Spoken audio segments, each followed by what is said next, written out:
சுமந்திரன் அவர்களை நீங்கள் இதை விசாரித்தால் அவர் சொன்னார் ஊடகங்களிலே வந்திருந்ததை நான் பார்த்திருந்தேன். ஆகவே இதுக்கு பின்னாலே நான் நினைக்கிறேன் சுமந்திரன் சொன்ன செய்திக்கும் அஸ்மின் வெளியிட்டிருக்கிற முகநூலுக்கும் இடையில் ஏதோ ஒரு சங்கதி இருப்பது போல எனக்கு தெரிகிறது. ඒ විතරක් නෙවෙයි දැන් ඔබතුමන්ලගේ ආණ්ඩුව තාමත් අර ත්‍රස්තවාදී ත්‍රස්ත විරෝධී පනත ක්‍රියාත්මක කරගෙන යනවා. ත්‍රස්ත විරෝධී පනත ගැන කියන්න තියෙන එකම දේ තමයි ඒක අපි අභිලාෂයවත් ප්‍රතිපත්තියවත් නෙමෙයි. නමුත් අලුත් පනත සකස් කර ගන්නකම් රටේ තිබෙන නීති අපිට ඊටාම පරිස්සමෙන් පාවිච්චි කරන්න ඕන. මොකද අපි ආණ්ඩුවක් කරන්න ඕන පනත් සම්මත වෙනකම්. வீடியோக்களை மிஸ் பண்ணாமல் பார்க்க இன்றே ஷார்ட் நியூஸ் யூடியூப் சேனலை சப்ஸ்கிரைப் பண்ணுங்கள்.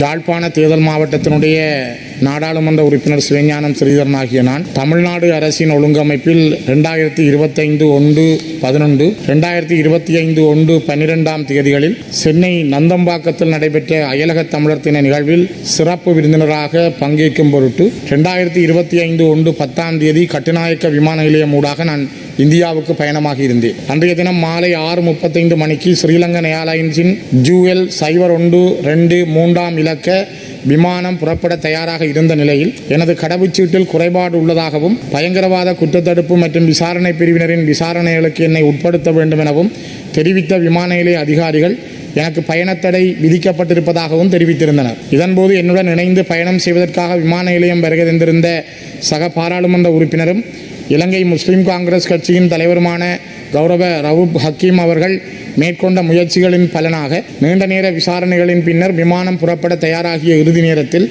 என்னை இந்திய பயணத்துக்கு அனுமதித்திருந்தனர். எனினும் 2025/1/13 தேதி நான் இந்தியாவிலிருந்து மீளவும் நாடு திரும்பிய போது குறித்த பயணத்தடை தொடர்பில் சம்பந்தப்பட்ட அதிகாரிகளிடம் வினவிய போது அவ்வாறான பயணத்தடைகள் எவையும் என் மீது விதிக்கப்படவில்லை என தெரிவித்திருந்தனர். நீதிமன்ற கட்டளைகள் ஏதுமின்றி கௌரவ சபாநாயகராகிய தங்களின் ஆலோசனை எதுவுமின்றி எனக்கு பயணத்தடை உள்ளதென குடிவரவு குடியழகு அதிகாரிகளால் தெரிவிக்கப்பட்டமை திட்டமிட்ட வகையிலான சிறப்புரிமை மீறல் என்றே நான் கருதுகிறேன். மக்களால் தெரிவு செய்யப்பட்ட ஒரு பாராளுமன்ற உறுப்பினராக எனக்கு இருக்கும் அடிப்படை சிறப்புரிமையை மீறும் வகையில் மேற்கொள்ளப்பட்ட மேற்படி விசாரணைகளின் பின்னணி குறித்து பாராளுமன்றத்தில் நான் கேள்வி எழுப்புவதோடு மிக முக்கியமாக இன்னும் ஒரு விடயத்தை நான் இந்த இடத்திலே பதிவு செய்ய விரும்புகிறேன்.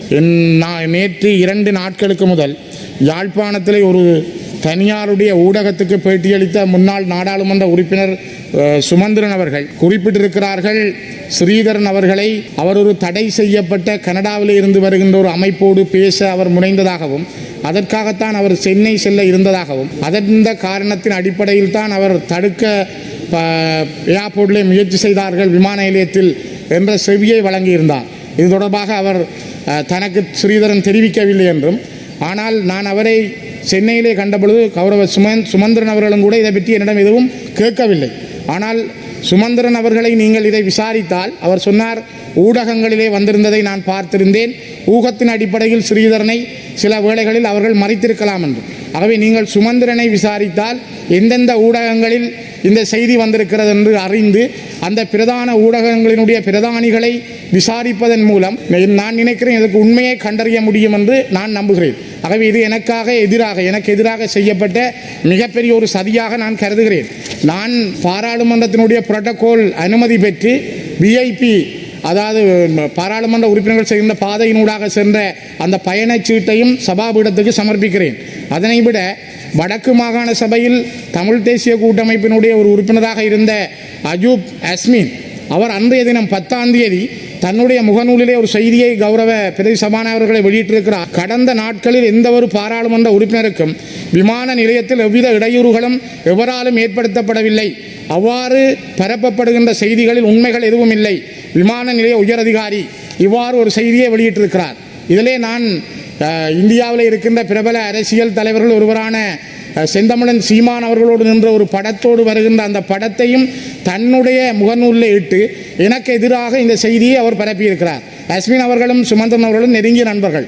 ஆகவே இதுக்கு பின்னாலே நான் நினைக்கிறேன் சுமந்திரன் சொன்ன செய்திக்கும் அஸ்மின் வெளியிட்டிருக்கிற முகநூலுக்கும் இடையில் ஏதோ ஒரு சங்கதி இருப்பது போல எனக்கு தெரிகிறது. என்னை அந்த நிகழ்வுக்கு போக விடாமல் தடுப்பதற்கு, ஏனென்றால் சீமானுக்கும் ஸ்டாலினுக்கும் நல்லதில்லை.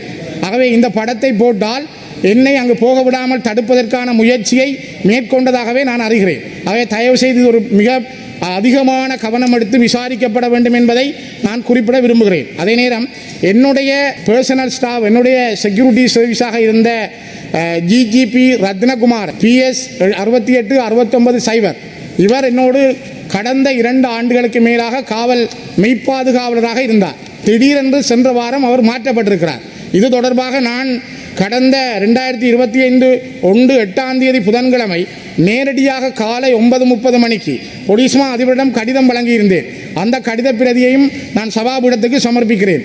ஆனால் இதுவரை அவர் எனக்கு நியமிக்கப்படவில்லை. அதே நேரம் இந்த அஸ்மின் அவர்கள் போட்ட முகநூல் பதிவையும் நான் உங்களிடம் சமர்ப்பிக்கிறேன். ஆகவே கௌரவ பிரதி சபாநாயகர் அவர்களே, நான் சுமந்திரன் அவர்களுடைய அந்த நேர்முகத்துக்கான நிதல் திரட்டி பென்ட்ராய் அதையும் நான் உங்களிடம் கையளிக்கிறேன். தயவு செய்து எனக்கு ஒரு நீதி வேண்டும். நான் சர்வதேச பாராளுமன்றத்திடமும் Amnesty International, Human Rights Watch இவர்களிடமும் இந்த வினயத்தை, இந்த கோரிக்கைகளை முன்வைக்கிறேன். நான் நினைக்கிறேன் பாராளுமன்றத்தால் எனக்கு நீதி கிடைக்கும் என்று. இது என் மீது புனையப்பட்டிருக்கின்ற மிகப்பெரிய மோசடி. நான் எந்த ஒரு காலத்திலும் இலங்கையில் தடை செய்யப்பட்ட கனடாவில் இருக்கிற எந்த ஒரு அமைப்போடும் பேசுவதற்கு தயாராகவில்லை. அப்படி யாரும் என்னை கேட்டதும் இல்லை. அந்த முயற்சிகள் எதுவும் மேற்கொள்ளப்படவும் இல்லை. அரசாங்கத்தினுடைய பேச்சாளர் போல அல்லது அரச புலனாய்வுத்துறையின் பேச்சாளர் போல ஊகத்தின் அடிப்படையில் ஊடகங்களில் வந்தது என்று சுமந்திரன் குறிப்பிட்டிருப்பது மிக பாரதூரமானது. நேரடியாகவே நான் நினைக்கிறேன் கௌரவ ஹக்கீம் அவர்களும் அந்த இடத்தில் இருந்தார். என்னுடைய பழைய பாஸ்போர்ட் என்று சொன்னார்கள், சிஸ்டத்தில் ஒரு எரர் இருப்பதாக சொன்னார்கள், இப்படியெல்லாம் பலது சொன்னார்கள். தயவு செய்து இதனை ஒரு நீதியான நேர்மையான விசாரணைக்கு உட்படுத்துமாறு தயவாக இந்த உயர்ந்த சபையிடம் கேட்கிறேன். இல்லது நீங்கள் எனக்கு இதற்கான வழியை சொல்ல வேண்டும் என்பதையும் நான் இந்த இடத்திலே வெளிப்படையாக பதிவு செய்து எனக்கு தந்த அனுமதிக்கு நன்றி கூறி நிறைவு செய்கிறேன். Yes, Honorable Sivanyanam Sridharan, this matter will be brought to the notice of the Honorable Speaker for necessary action. Yes, Honorable Rauf Hakim.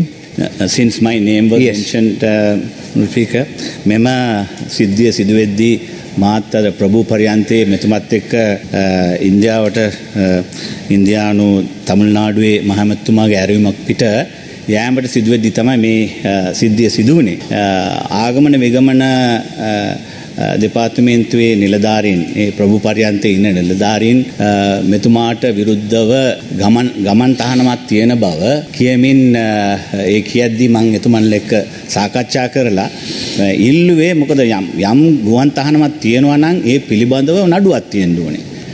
ඒ විතරක් නෙවෙයි, දැන් ඔබතුමන්ලාගේ ආණ්ඩුව තාමත් අර ත්‍රස්තවාදී ත්‍රස්ත විරෝධී පනත ක්‍රියාත්මක කරගෙන යනවා. ඒ පනත යටතේ Tamanට හිතාමතා අවශ්‍ය පරිදි ත්‍රස්ත විරෝධී අංශය මෙවැනි කටයුතු කරන්නටත් බෑ. මොකද උසාවි නියෝගයක් තිබිය යුතුමයි. නමුත් එහෙම ප්‍රශ්න කරද්දී නියෝගයක් පිළිබඳව සටහන් කරේ නැහැ.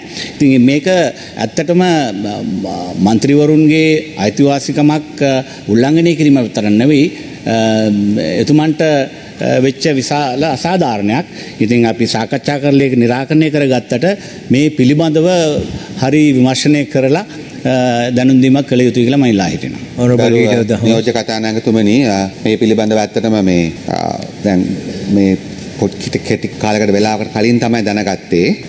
ඒ නිසා මම ගුවන්තොටුපළ සභාපතිතුමාට මේක ඍජුව සම්බන්ධ නැතුණා. මේ සිද්ධිය සිද්ධ වුණේ ගුවන්තොටුපළේදී නිසා මම එතුමාට කිව්වා මේ පිළිබඳව වාර්තාවක් ලබා දෙන්න කියලා. ඒ වගේම මම නියෝජ්‍ය ආරක්ෂක කමිටු මේජර් ජෙනරාල් ජනක අරුණ ජයසේකරට දැනුම් දුන්නා මේ එතුමා කතා කරන්න කලින්ම මේ ප්‍රශ්නය පිළිබඳව සොයා බලන්න කියලා. ඒ වගේම අපි හිතනවා මේක ඉමිග්‍රේෂන් එක සම්බන්ධ නිසා අපි බලාපොරොත්තු වෙනවා ඉමිග්‍රේෂන් එකට මේ ප්‍රශ්නය යොමු කරලා ඔබතුමාගේ වරප්‍රසාද කමිටුවෙන් අපට ලැබිච්ච ලිපිය අපිට ලබා දුන්නොත් ඒ අමතුමා මගින් අපිට යොමු කරන්න පුළුවන්. ඒ නිසා අවසාන වශයෙන් අපි කනගාටු වෙනවා ශ්‍රීධර මන්ත්‍රීතුමාට ඇතිවෙච්ච අපහසුතාවය පිළිබඳව. නමුත් ඉතා පැහැදිලි මේක ත්‍රස්ත විරෝධී පනත සහ භාවිතා කිරීමක් කියන එක පැහැදිලි නැහැ. ඒක එතුමා කියන්නෙත් නැහැ. ඒ වගේම තමයි එතුමා එනකොට මේ එතුමාට මෙහෙම දෙයක් ලක් කළත් නැහැ. ඒ නිසා අපි අනිවාර්ය වශයෙන්ම මේක රජයේ ප්‍රතිපත්තියක්වත් රජයේ මඟ පෙන්වීමක් මතවත් කරන දෙයක් නෙමෙයි. නමුත් යම් ආකාරයක එතුමා කරුණු ගොඩක් පැහැදිලි කළා. මේවයි රජයේ විතරක්ද ඉන්නේ, වෙනත් ඈත් ඉන්න පුළුවන්ද වගේ දේවලුත් එතුමත් මතු කළා. නමුත් අපි එතුමාගේ වරප්‍රසාද ආරක්ෂා කිරීම වෙනුවෙන් අපි ගරු නියෝජ්‍ය කතානායකතුමනි මේ සභාවට පොරොන්දු වෙනවා. ඒ වගේම ත්‍රස්ත විරෝධී පනත ගැන කියන්න තියෙන එකම දේ තමයි ඒක අපි අභිලාෂයවත් ප්‍රතිපත්තියවත් නෙමෙයි. නමුත් අලුත් පනත සකස් කර ගන්නකම් රටේ තිබෙන නීති අපිට ඊටාම පරිස්සමෙන් පාවිච්චි කරන්න ඕනේ. මොකද අපි ආණ්ඩුවක් කරන්න ඕනේ පනත් සම්මත වෙනකම්. නිසා ඒ සම්බන්ධව අධිකරණ අමාත්‍යවරයා මේ සභාවට පිළිතුරු දීලා තියෙනවා. බොහොම ස්තුතියි. අපි ඔබතුමාගෙන් බලාපොරොත්තු වෙන ලිපිය අපිට ලැබෙයි කියලා එතුමාගේ වරප්‍රසාද කඩවි පිළිබඳ. வீடியோக்களை மிஸ் பண்ணாமல் பார்க்க இன்றே ஷார்ட் நியூஸ் யூடியூப் சேனலை சப்ஸ்கிரைப் பண்ணுங்கள்.